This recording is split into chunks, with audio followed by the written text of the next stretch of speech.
Miss June Ambrose, welcome to the Institute of Black Imagination. Thank you. Thank you for having me. I am so excited to get into this conversation. I know we've been trying to hop on for a while, but you are an architect, really. You are an architect. You have systematically not only worked on the facade, right? Like what one can see, but like you've also built like a sustainable structure. And we'll get into how you've done that. But what are you actually, who would you like to dedicate today's conversation to? My mother, because the way this conversation will start, the way I started, was, through her. And it's because of her I am who I am. And she's the subtext to everything that I do in life, And when you think about as a mom, I'm a mom now as well. And the best gift I can give both of my children is the gift of them just being themselves. I brought them into the world, but they don't belong to me. And they are uniquely their own individual selves. And I think the biggest gift my mother gave me was she didn't alter me. She didn't change me. She made me feel like I was enough. She didn't say, I was very precocious, had a very big personality, and she didn't hush me. And I think there's something about that. I know it's hard for parents because you think that there's this playbook on how kids should be and how parenting should be, but I'm raising kids in a different time. But my mother has such foresight to understand that, to raise two girls in a single parent home and be the primary provider. We felt so rich with love and she was so giving, with her time, that it really shaped me in so many ways. And what's her name? Eudora Ambrose. We call her Dora the Explorer. Yeah, Eurydice from the Antigone Greek play. Beautiful. Yeah. Well, Eurydice, this one is for you. So, June, you've had an incredible career, but what are you excited about right now? I'm really excited about how this generation of young, people, I'm talking teenagers really never used to have a care in the world. But this generation of think about it, right? When we were teenagers, we were too busy just doing us. Yeah. But I have seen a shift in the giving of how they share their time, their opinions, how powerful they are. They recognize that their voices matter, and what they're doing with them is very impressive. And they're shaping culture earlier than we did, at least my generation did, because we didn't really start shaping culture until we were in our adult years. Teenagers recognize that they can be influential and of influence because of social media, because of the climate and the access. I'm proud of how generous they are with their time. And I know it's not just my kids, but I think we're starting to see, because when I was a teenager, I was very selfish. Most of us, that's normally how it is. You just kind of, it's about me, me, me, me, me. And then as you become a young adult, you start really kind of realizing it's not all about you, because you're taking care of other people.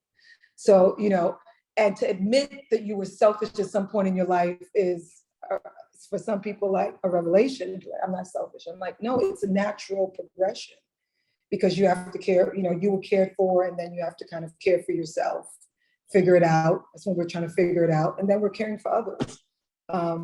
So it really inspires me how young people are really taking an active role in social activism, in their own personal self-equity. They recognize that, relevancy is currency. They recognize that it's in to be smart, it's in to be educated, They want to feel and look different, whereas before they might have wanted to kind of blend in.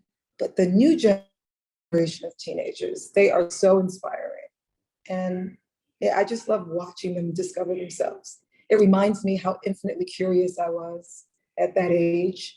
And I continue to tap into that teenage self. I always ask my young self for permission to not be afraid, to take chances, to take risks, because also at that age, you did things that you wouldn't do as an adult because you have too much to risk.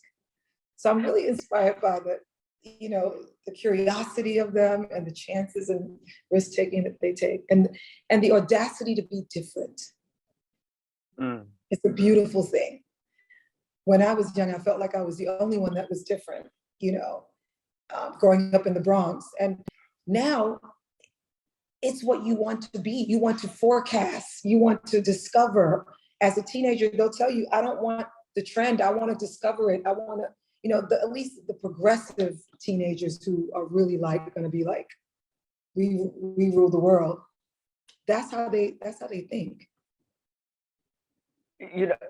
I mean, June, you just said it all. There's so much to backtrack on. One thing that you said that I found really fascinating is that I give my teenage self permission, right? That you go back, that you have a conversation with your teenage self. Who was the teenage June Ambrose in the Bronx, and what was she seeing? Right? Because if you're in constant conversation with her, I'm assuming you also are aware of who you are today and how your point of view back then shaped you. Yeah, I was very curious. And I was unapologetically, bold with my expression. Style was the way I story told from a very young age. It was the way that it took me outside of my environment and allowed me to dream and allowed me to shape the narrative how I wanted people to see me. I did that through, and it's not about the label. It's about the voice that you give something that's so mute. Style is and has always been my conversation. And people think that style is just something so tangible as the cloth that you wear, but it's the way you go about getting what you want. And we don't talk about it as much, right? It's and I always, I leaned into that because I didn't need to be the prettiest girl in the room, but I needed to be the most confident girl in the room. And that really kind of cuts through all of that. So no matter what anyone would say to me, I loved me. I knew that I was enough. Even in the times when I felt insecure about something, whether it was physical or whatever, I was still able to navigate through it because I knew that I could be the popular girl from just having a great personality. I didn't need to be the pretty girl in the room. I needed to be, I was okay with being cute. You know what I mean? And when you think about what cute is, it's like when you think about people when they do something, people are like, oh, that's cute. It's not physical. It's spiritual. And cute is like, what the spirit does, is like dances. And that's how I talk. Even as an adult, I'm like, I want to be cute. It makes me feel young. It reminds me of my young self. And I remember being able to get what I want because I was really I was always very tender about my ass, or I was very kind of humble about my ass. And they would be like, oh my gosh, she's so cute. And she's just so humble. I have to say yes. So my mother would always say, you get definitely more with sugar than you do with shit. And I'm always like, and that's just the motto that I follow. Just be nice. But expand on that. How can style help you get you what you want? It's like character development. As a costumer and someone who's worked within theater and understands character development, understand how important it is to convey the journey that this person has been on, from physically, just the physical sense of looking at them and knowing who they are. Like you can look at a character from the way, the juxtaposition of how the pan is dropping or the color that they're wearing or the way, what something is paired with. It tells you a little bit about their journey in life. you get a sense of like, if you ever people watch, people are like, oh, she lives in da-da-da, she's from this, oh, this person's not, this person doesn't feel great about themselves, or this person's super, super confident. Oh, she's feeling real sexy. Even in a pair of sneakers and some boyfriend jeans, she's sexy. So it's like seeing the translation of, and the body language, and understanding like how to build that character is something that I've always found to be very fascinating. It's something that I've found ways of manipulating, understanding composition and body types, of what really works to make you feel tall, or how to make you feel slim, or creating, I tend to play with, space and scale. And I love, things that are away from my body, because it creates a sense of emptiness, and that hollowness makes me feel smaller. Whereas something tight makes me feel restricted, and it's overtly I feel exposed and naked, because that's skin to me. So it's just like you go through these different phases, and I discovered all this, not to say that I've never worn tight clothes, because when I was in my younger years, I used to think that a braless moment was sexy. Or I would think that, or I would think a tight dress was sexy. And then I discovered myself and realized that is not sexy is not what the clothes are. It's like, and then when you really discover yourself as a woman, I always try to tell young women that I meet, that I see, that are kind of, the conversation is not what they think. They think they're saying one thing, but it's coming off as something else. And whenever I get a chance to when I'm asked for my opinion, I always try to lean in a way that's very clinical, so that I am giving you constructive and productive, criticism. I met a young lady one time on a set of a music video, and she was a hairstylist, but she looked like she had just come from, it was 9 a.m. because she had just come from the club, like a total stripper. It felt very streetwalker to me, but she had such ambition. She said, like, she said to me, oh, Miss June, I want to do this, I want to be this, and blah, blah, blah. And I said, have you ever thought about articulating that visually? Because I could not see it, because I was so distracted by the blaseness and of you not really putting yourself together. And I'm not saying that you have to wear something that's expensive, but to be kept is to me the basic. Like, that's just the basics, right? And I said, you don't look kept. And I ran into this young lady years later, and she thanked me because she said, it was something that a mother would say, a friend should say, a sister could say. And we are our sister's keepers. Like, we are each other's keepers. I would want someone to, and I did it very gently. And I said to her, I'm saying this with love. I'm saying this because I see you and I care about where you go from here, because you're sharing with me your dreams and aspirations. You trusted that with me. So I felt like I owed it to her. And there's a clinical and a psychological, experience with dressing and style, and people that say, oh, I don't like taking photos. And as someone who is a maestro of capturing people's true essence, and your eye is, as a photographer, as an artist, when someone says, oh, I don't like being photographed, you have a different way of capturing them. So when I meet someone who says that to me, I say to them, you're thinking about the wrong thing. You're thinking about the camera and not about the emotion, about the feeling and the experience. Step up just for a second, be still, and think about how you feel. Tap into a sense memory. When you are in love, what does that feel like? It just, and it's like, that's spirit, right? So when we think about people who are no longer with us, we think about how they made us feel. Even though if we can't see their face, it's the feeling that we tap into. So I use that same emotional relationship when it comes to dialing into a look or a style or discovering yourself, because that's truly what we want to do. When people are like, oh, I have no style, I said, you're looking at it in the wrong way, because you have to really ask your young self, or ask the person you want to become, what do you want to get out of this moment? And when I'm in my closet, I have these conversations, like, how do I feel today? Like, who am I going to come in contact with? And today I have on, like, some Puma basketball shorts and an oversized sweatshirt and then combat boots. And I'm like, it was a big team meeting and it was a kind of, very corporate-like setting, but not corporate-like setting. It was kind of war room.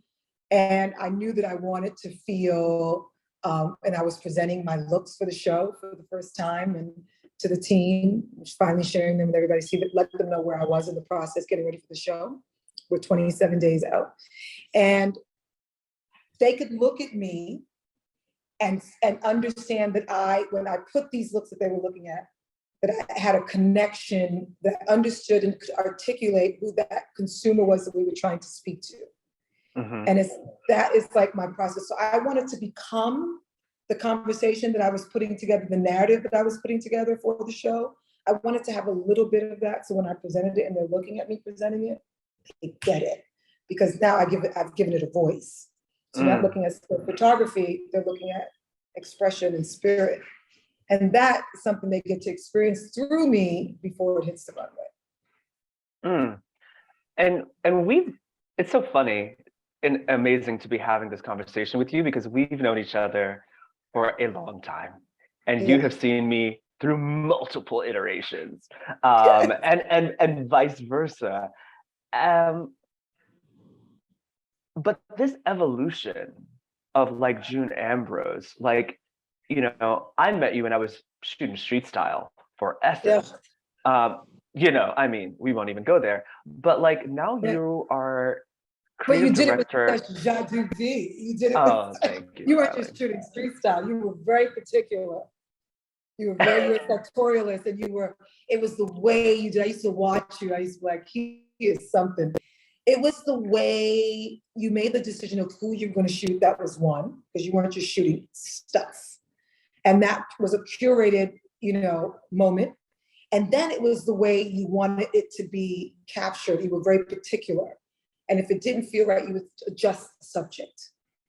Come here, do this. I remember that. I remember watching you do that. And I just thought he's such a star. So kudos. Thank you, babe. But like, going through this route of, styling, working in hip hop, essentially creating the visual language of Black music in the 90s, I'm just going to say it, to that now being like creative director at Puma. Who did you have to be like to become, right, the creative director, like to constantly shift and slightly pivot and evolve and expand? What had to happen? I had to give up some other things to focus and dial in to something that I felt was going to be the next chapter. And also a space in which I felt like I could be of service as a designer and as a costumer and as a stylist, wearing all three of those kind of hats, because I put them in different silos, that skill set. I feel like it's, the ability to costume design and character develop and design something, and then also to style it. It's like a designer having a merchandising skill set. Then having the understanding of costume design gives me the ability to build the character, which is now the consumer. So applying all of those ideologies and all those learnings that I've learned over my almost 30-year career in working within music and fashion, being able to equate that to how do I capture the consumer the way I captured the consumer using celebrity muses as my, as the calling card for retailers. Because that's really what music and pop culture did. It influenced fashion. It influenced retail. It influenced the narrative and the culture, so culture shifting. And I recognized there was an opportunity for me to shift the culture in this space as well. And I knew that I could, being able to be part of something that that you can have that kind of impact is really where you want. That's where you look, that's what you look for, You look for white space is what they call it. And the opportunity was available to me because of my relationship with Jay-Z, because of my relationship with Emory Jones. And when you think about how important it is to nurture relationships and to care for and respect, relationships, it's because you never know where you're going to end, on what side you're going to end up, right? And how your brother can be your keeper, and how like how we can help each other in a sense, right? Because that's how we look at it. So when I spoke to Jay about this coming on board, he asked me why, and it was the answer in which I gave him that was all he needed to hear. And what was it? I said exactly, in terms of, I felt like there was an opportunity for me to make the impact that I made within music, within hip hop culture, and I was like, just give me a shot. And he was like, I have no, definitely, he believed in me. And that's really all you can ask for someone, is like, just give me a shot. Like, I've always just asked for a shot. Like, I just asked Puffy in the beginning of my career, when I did the first music video with him, just give me a shot. Like, I'm not going to talk about it. I'm just going to do the work and show you. And when I came on to Puma, it was right as the pandemic, we were going into lockdown. And I had a responsibility. I was tasked with launching women's basketball for the brand. And it was a huge task, because when you think about, that space, there is no customer that we could really identify. There was nothing that had come before that I could say, okay, we're leaning into this customer.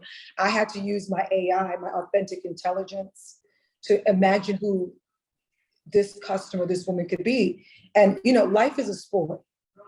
You know what I mean? And I play to win. So I equated that same kind of energy to the basketball conversation. What does the off-court moment look like? That these are women, not just athletes, and just really delved into the humanization of a sport that's so alienated in a sense, and so underserved. And I wanted to amplify that. And I said, I'm not a ball player, but I don't have to be to understand as a woman what their needs and desires and who that consumer could be. So being able to tap into that, we had a really successful launch. And the relationship continues to grow. I'm working in other categories for the brand, not just within the basketball BU now. And culture has started to shift. And I'm working on this big project for them now. They're they're showing New York Fashion Week for the very first time. And I've been asked to creative direct and design and work with them on this project. And that's a huge responsibility, because what I want to achieve hasn't necessarily been done for them as yet. So I feel the weight of that the same way I felt the weight of working with young Black men and women who were starting off their careers, who were signed to record labels who didn't necessarily want to maybe just exploit them and not see them. And I had to nurture their image and likeness and their Blackness, and also shape the narrative to where we can grow as a culture and as a community, and that it's no longer just a Black thing, but a popular thing. And you look at street culture now, you look at street fashion now, it's a global phenomenon. Every major high fashion brand has leaned into street culture. This is a culture in which my career was rooted and grounded and built on. My career was built on the backs of people who look like me. And that, I'm eternally grateful for that opportunity, for them to allow me the creative freedom, to trust me in the way that they did. I don't take that for granted. And the relationships that I continue to have with those same artists that I've worked with over the years, there's something to be said about that. So the good thing is I still love the idea of custom designing a tour. I still love the idea of maybe playing in a music video. I don't have the time, but I still love the idea of it. I will still do it for certain people if the projects are right. Creative directing and costume designing is always something. I like to be able to look at projects and make my own decision about them. You know what that's like, for people to just assume that you wouldn't be interested, but you'd be surprised at the things that move us. So I always like the opportunity to be presented, the chance. Yeah, and you mentioned the 90s and some of those challenges. Take us back there. What were you up against in working with these young men, kind of caught between, a life that they were living and record labels that didn't look like them, that were trying to use them in ways. Take us back. What were you up against? What were you walking into, and what were you shaping for them beyond just their image? It was definitely a man's world. It was like, the boys' club was like a locker room. It was very little. You had to be really, really, you had to have big energy.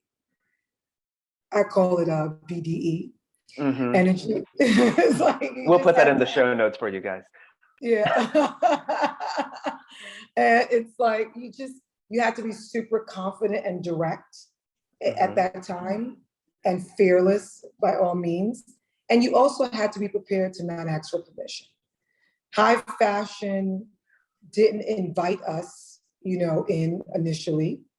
We weren't, but we also didn't ask. I didn't come into the business thinking, oh, I need to get into this big fashion house in order to tell the story. I came into it like, okay, this is what I see in my head. I want to do a big blow up suit. This is what the director Rose is talking about. I want to do shiny suits. I'm from the Caribbean. Shiny suits is the shit. This is what we into. This is what I'm bringing to it. Taking sportswear silhouettes and bringing luxury fabrics to them. I didn't have to ask for permission for any of that. There was no blueprint for it. It is because of the obscureness and the audacity of what we were doing. It garnished it literally garnished the attention of a lot of these fashion houses. But it wasn't like we were like, oh, we can't get this done without you. I was making couture. I mean, it wasn't a Paris fashion atelier, but it damn sure worked out for what we needed it to be. And it was couture in the American sense of every word. It was made for that person's body. It was custom, fabric. Some things I treated. I was making stuff out of all kinds of things that weren't traditional. So, and that blueprint was, when I look back at what's happening now, it makes my heart so full, because none of it was in vain. And it's still, to be relevant almost 30 years later, is currency. And I'm not going to wait for someone to give me that compliment. I'm going to look at myself in the mirror and say, you did good, and good things happen to good people. And I always say, when things happen for me and to me, it's because I deserve it. I worked for it. It was supposed to be mine. And when it doesn't happen, I say it's okay.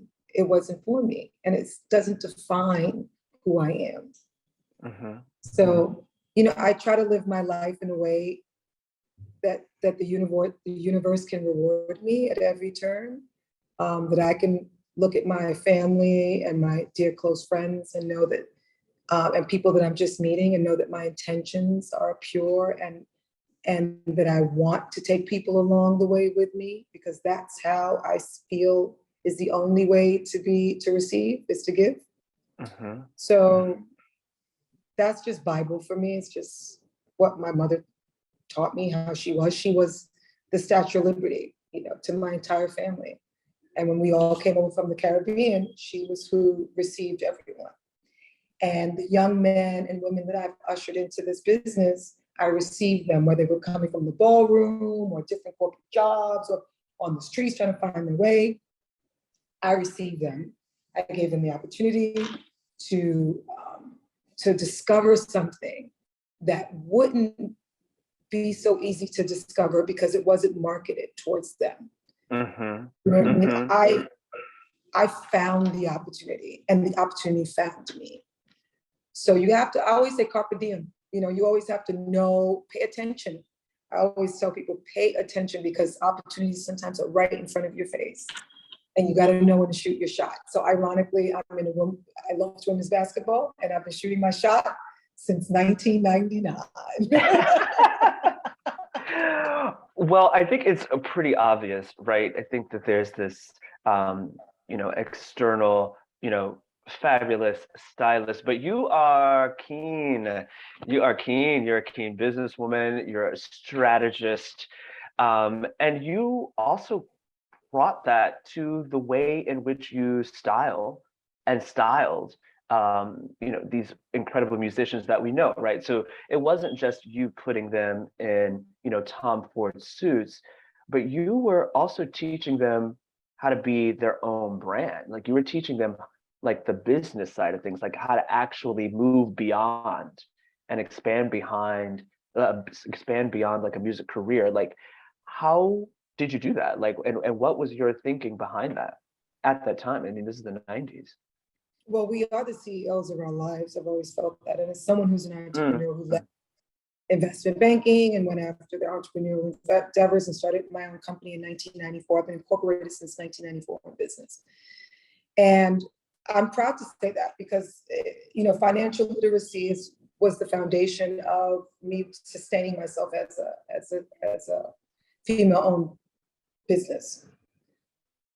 And because of that, I think it afforded me the opportunity to not just grow as a brand, but understand how important branding was, right? So it's where do you see people say, oh, where do you see yourself 10 years from now? And I didn't always have it figured out, but I did know that I was going to start, this was going to be my starting point, and I was going to come in with a certain level in which, what I was asking for, I needed to look the part, I needed to speak the part, I needed to be able to articulate the part, and I also needed to deliver the service for what I was asking. So if you're going to ask for a six-figure, you got to do six-figure work. Some people get lucky, they don't have to do work. I had to do the work. But I was very strategic about it. I recognized that my brand that was where all my collateral was. It's like, you're as good as the last job, one job attracts you to the other. Every little opportunity was going to be a big opportunity. The smallest jobs I treated like that was doing something that was so paramount, because I knew that was going to take me to the next and the next. And I knew that was how I was going to grow, my brand. And then I also wanted to be very distinctive about it. And I always wanted to be I was very curious. I wanted to read, learn, and I didn't go to design school, but I read books about design and color theory, and I understood costuming from working in the theater because I studied theater. So when I didn't get the role, I was in the costume department. So I learned a lot of the trade and skills from being in that environment as an aspiring actress. But also as an aspiring actress, I learned how to play the role. And sometimes that is super, super key to getting in the room. Mm-hmm. And that's what I did. I mean, I always, when I would work with artists who were very unsure about if they could pull something off, and I said, won't you become the character, to remove yourself from it for a second and become the character. Now, you as XYZ name may not wear this, but this character, he could definitely pull that off. Now, what is the context of this character? Where does he come from? And I would give them all of the things that this character could be. And just articulating that will give them context that they needed to become. Whether it's like Al Pacino, if you think about early music videos, we did a lot of gangster moments. Like, what is that? Like, actually talking about, thinking about the references were really helpful in articulating some of the storytelling. Whether we were going to have a scarf over the neck or whether the suit was going to be, a soft shoulder. The first suit I designed for Jay-Z was before I even put him in an Armani suit, before we even got to Tom Ford. It was a suit that I designed out of a linen yellow fabric. we were shooting in Jamaica, and I wanted something that looked like the sunshine. And we wanted it to, I wanted it to feel like kind of like Scarface, you know, this big kind of drug dealer went off to another island to, you know, to carry in the coke kind of energy. And it was just the way, the easiness of the way the suit fell, and, you know, the hand on it and stuff like that was part of like the character, the storytelling, and, you know, developing that piece was meaningful. I remember shopping for the fabric and touching the hand of the cloth and knowing, okay, and throwing water on top of it. Oh, he's going to sweat. What is that going to turn into? All these little nuances and things that and if I wanted something, if I wanted to dull down a white shirt because it was too stark for the camera, I would speak to my DPs all the time. How is this being shot? You know, what lens are we using? Like, you know, what is, you know, what are the, you know, color palettes and tones we need to stick, or how are you transferring this film? And these are like really important clinical questions that when you look at some of the music videos I worked in, that made a difference in how things translated. So when people just say, oh, she's a stylist, and I'm just like, oh God, you know, I have to give myself just a little bit more credit because I went about it so much more. It wasn't just like, oh my God, I love this dress, it's so sick, put this pocketbook with it. And I'm not taking, I think stylists are incredible, and I am one, but it's not all that I am. And it is, I think naturally when the veil was lifted, styling was like, and you think about artists like Chris Codrington and Patty Wilson, and, you know, these women are incredible stylists, you know, total fangirl of, you know, their contribution. But I think that there's layers to everything that people do. And I don't like boxes, and I just feel like I always like, I struggle with like people's just like, oh, this is what she is. And whenever I feel like I'm being put in the box, I start to shift. And I'm like, oh, okay, I don't want to do that anymore. Don't call me that, because I don't want to be defined by someone else's opinion of me. You don't get to tell me what I am. You know, I should be able to make that claim. It's not fair that you get to give me a title. I didn't apply for it. You know what I mean? It's like, you mentioned something earlier. I should get to say I'm a CEO. I should be able to say that. Yeah, sorry. You mentioned something earlier, and I think this gets to it, but you mentioned something, your AI, your authentic intelligence. What is authentic intelligence? You know, being yourself, not feel like you have to conform because you're in a particular room, and, you know, just authentically just saying something that you know is true to you, that you really, that you believe is the right thing for you and for that moment. Being able to also know when to retreat or render yourself, something that feels like, you know, natural. Like, you know, when you put something on, it just doesn't feel like you, and you're just like, this isn't authentically me. Or like, you know, when I don't do partnerships with brands that don't feel authentic to me, because like I don't drink. I've never had a drink in my life. So for me to do a partnership with a liquor brand would be very unauthentic to me. So I think authenticity is super important. I think that people can see through that, even on social media, because people are now narrating or getting an impression from you from our social platforms. We are the editor-in-chiefs of that space. I'm mindful that to be authentic is how people will truly get a sense of who I am. So when I meet people in the streets that follow me on social, they're always like, oh my God, you know, I'm so glad you are like you are on social. And that's how I know that my authentic self is coming through. And that's the biggest compliment you can give me, though. You know, at least one. You know, I think that so many of us, and even myself included, really struggle with finding their personal brand, you know, finding who they are. You know, we spoke earlier about, you know, one, character development, right? And how one wants to become and how one can use style. But, you know, you also talked about like, when I put something on and it just doesn't feel right, you know, that tells me that there's a conversation you've had with yourself for a very Mhm. long time. Mhm. And I find so many of us are kind of like out of touch with that. Mhm. How does one begin to really develop a conversation or relationship with oneself and then create that into a personal brand? I think vulnerability is the first word that comes to mind, because when you're discovering yourself or when you're discovering something new, whether it's in a relationship or whether it's about yourself, period, you are the most vulnerable because you are allowing yourself to feel something that is new or that may be Mm-hmm. foreign, and you're evolving in that moment. And sometimes it's a little bit scary. You get Mm-hmm. butterflies. It's the butterflies that I wait for when I'm doing things and experiencing things to know if it's right for me. It's just that little, you know, people like, I felt it in my gut. Like that's a Mm. real thing. It's not just an expression. It's like it's a real thing.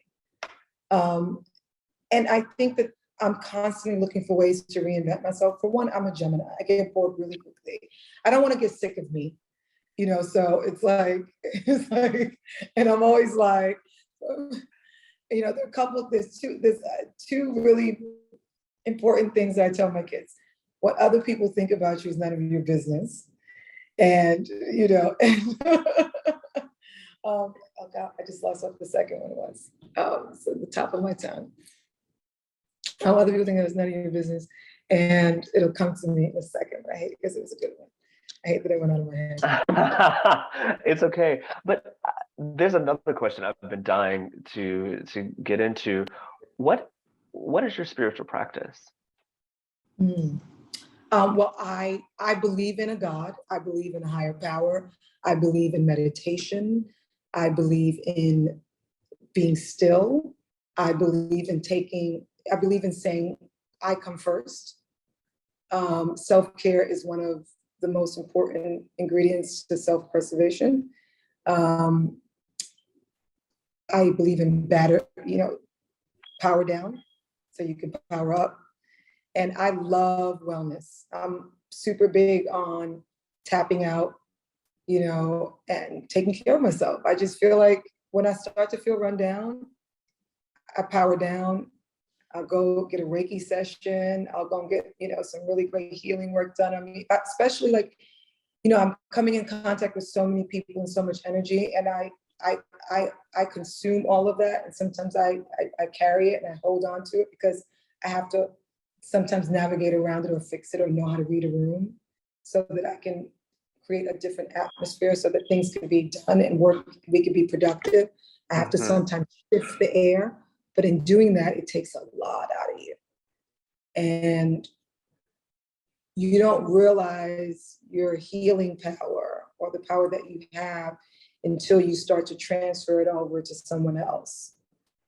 You know, like, you know, there's work that we do, you know, that we don't even know that we are doing sometimes. And when I discovered that I had the ability to make someone feel, whether it was from touch or something that I said, um, that shifted the energy and the air in the room, it changes you, Hmm. you know, it just makes you take pause, and then you adjust on how when people like, you know, I'm very careful about the energy of the people that I'm around. I'm very curated, and it's not about quantity but quality. And maybe that's the 51-year-old June Ambrose, but I think I've always kind of been like that. I've loved my tribes.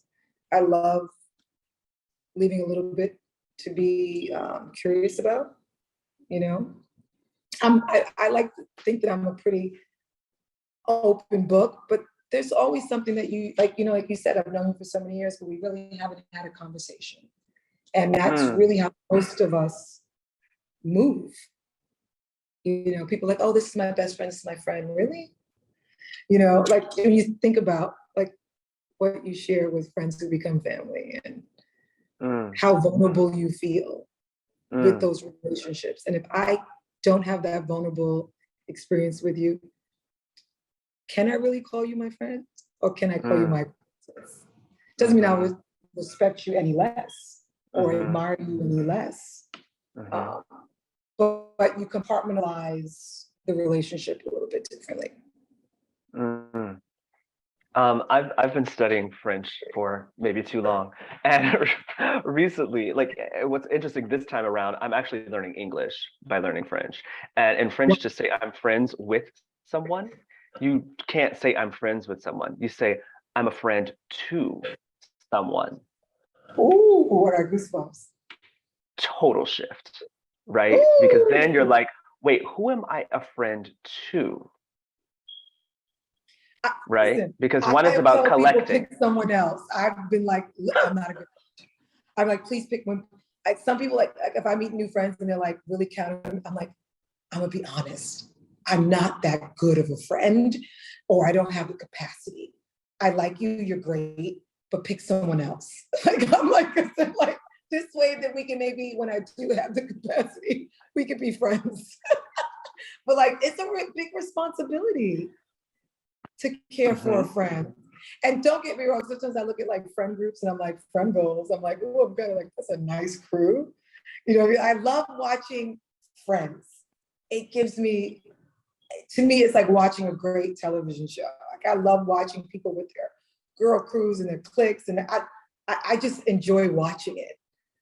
Like there's something about it. Is that weird? That's kind of weird, but I don't know. No, no, we're I kind of fancy it. similar. Yeah, I Yeah, kind of I I'm really realizing, fancy it. must be nice. Yeah, like, Um, must be nice, exactly. but like, also like we're maybe on the other side of a global pandemic. And I know in 2020, you also lost your mother. Um, what was that process like of having, you're also working as a creative director, right? Like you're launching something large, right? So, you are in the public, you are working, and then there is a very personal moment that happens. How do you and how does one negotiate grief in the midst? Oh, I love that, negotiate grief, because there's so much to unpack there. When my mom passed, well, she was sick for a year, so you knew the clock was like ticking. Do you know what it's like to have a countdown on watching like the clock go for you know the love of your life, like to see that, knowing that the time was running out. And I made myself very available. I did nothing but care for her. I was there, I was present, because I knew that I couldn't get that time back. Then it was also, I had to make the decision. It was the On the Run 2 tour that I was asked to do. And I knew that I could not be in Europe with her being in the condition she was in. And because it was interesting, because my mother was so selfless, and she was physically, my mom passed away from Alzheimer's, complications from Alzheimer's, but she had done all she could do. In terms, she just was ready to expire. She physically just didn't have strength. But what she did do was the timing of it. It was like she passed before 2 weeks before, 3 weeks before I was supposed to leave to go to Paris to start working on the tour for 2 months. We were gonna start there, and we were doing all the rehearsals, everything there, prepping everything there. And she passed away. We laid her to rest. I went home a couple of days. My family gave me permission to go. They knew that it was what I needed to do and what she wanted me to do. And that's how divine she was, because she would always say, no, no, no, go to work. You have a job, go. Because she knew, as someone who had her own business, that every time that phone rang, I had to go, because that was the job. I didn't have the luxury of, if I didn't work, bills didn't get paid. Like that was just not the luxury I had. And she was just so like great. She was just so gracious and supportive about that. And I felt like this is what she wanted me to do. And you said something about asking for permission to grieve. It was the most out of body.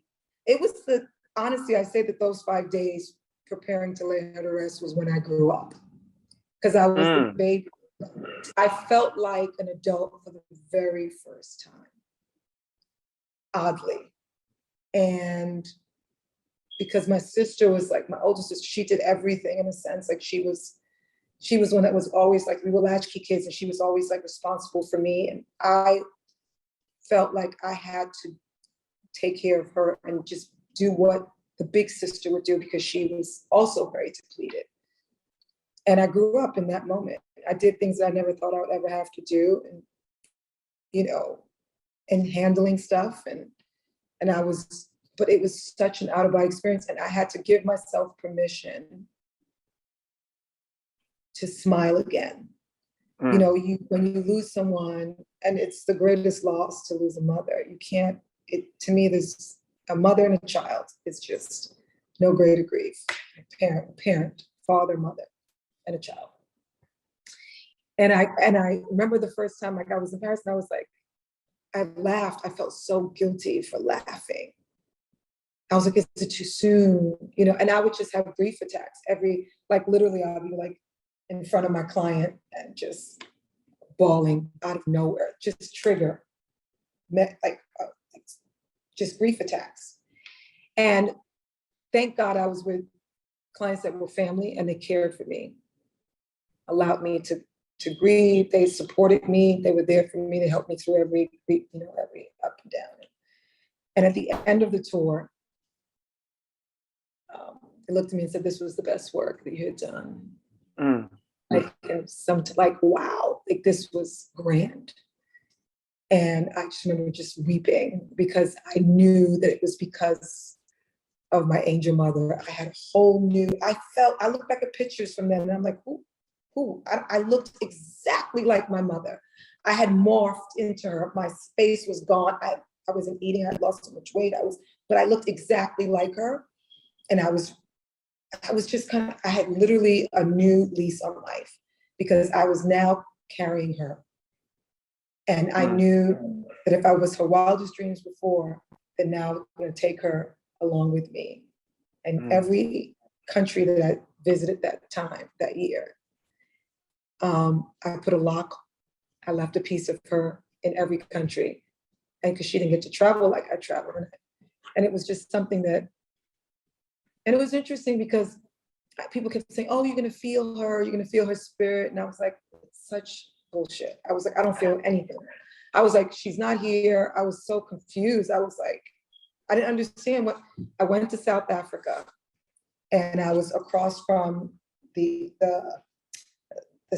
place where the first man was found of all mankind. It was like this space, and I was right across from it at this antique shop.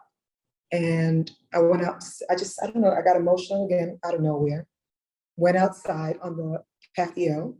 A big gush of wind came from across the mountain where the first man of all mankind was discovered. The wind blew, and that is when I felt her spirit for the first time. Oh my God. And it was, I still get goosebumps. It just, and then I understood what they meant. But they will appear when they're ready, when you are ready. And that's what she did. That is a beautiful place to wrap. Ms. Ambrose, I could speak to you all afternoon, and I look forward to our next conversation. But before I ask my last question, I just want to take a moment to acknowledge you, acknowledge the incredible presence and worth ethic and generosity that you've shown. I mean, I get to speak for me personally. I remember those days when I would be out there February, cold. You would get out of the car, you would see me, you'd be running to a show, and you would slow down so that I could get my shot. And that's like a personal testimony, in just in a small way in which I know you touched, and helped people evolve and create and see themselves maybe before they saw themselves. And that's a gift. That's a ministry. That's a healing. And I just want to like thank you and acknowledge you for that work, through the lens of aesthetics. Amen. Um, so so so our last question is, if you had everything at your behest, what is the world you imagine for the future? Um, just some, equality in a real, not sense of a quota check the box way, but in a real normalizing the idea of us feeling inclusive, it not being a thing, but it just being. I wish that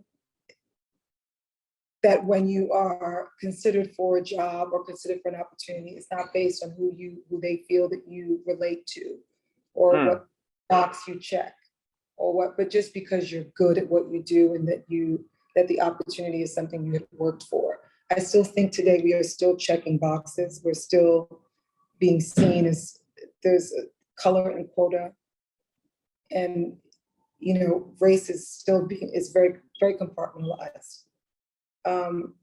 I look forward to the day that it's just, we get to live amongst each other. That Indian movies aren't just for Indians, and Spanish movies. It just feels like we normalize the inclusivity in a sense, because we have these inclusive moments, but we're still putting them in particular boxes. So how inclusive is it? If you're partnered with me to speak to this audience, not speak to the audience that really needs to get to know me, and us to break through that, those stereotypes. And that's and the stereotypes are based on ignorance. So in order for us to know each other, my sisters and brothers know me. I should be speaking to the other side so they can understand and get to know me and normalize that. And we're still compartmentalizing marketing and everything. And I think that affects everything. So I look forward to living in a world where, and also I think with the pandemic, we've learned to be we've adjusted a little bit to caring about other people other than ourselves, just a little bit. And we've realized what the message there was, like, some people missed the message and some people totally got it. I totally got it. So I look for, I love when every day feels like a Sunday, where you say, you check on your neighbor, where you feel, where church is where you're sitting, it's where you walk, it's where you talk, that to me is a religion that everyone should just subscribe to, caring for others and the people around them, and being kind and courteous and giving. And giving could be simply a word. Good morning. Good evening. You look beautiful. How are you feeling? These are little priceless things that we all have taken for granted, but rediscovered during a time when we were asked to really check ourselves and we connect. We were all isolated and we would check on each other. We were calling. I'm thinking of you. Normalize that. Let's continue that tradition. That's what I'm hopeful for. That people don't just check on me on Instagram, that they actually check on me and say, hey, I was thinking about you on my mind, and just little things. That's all. Well, that is a world I look forward to living in, and I find myself in from time to time. Well, June, from one theater kid to another, all I can say is bravo, darling. Thank Bravo. you. Thank you all so much for joining us today for this conversation with the legendary June Ambrose. When she said that style is the way you get what you want, Bars on bars. What was one of your favorite Junisms? Let us know your thoughts over on Instagram and Twitter at Black Imagination. And be sure to check out this conversation and others at blackimagination.com and at our new YouTube channel, the Institute of Black Imagination. You know, getting to where you want to be is not so much about dressing for the journey, but about how you want to feel when you get there. Stay curious and keep dreaming.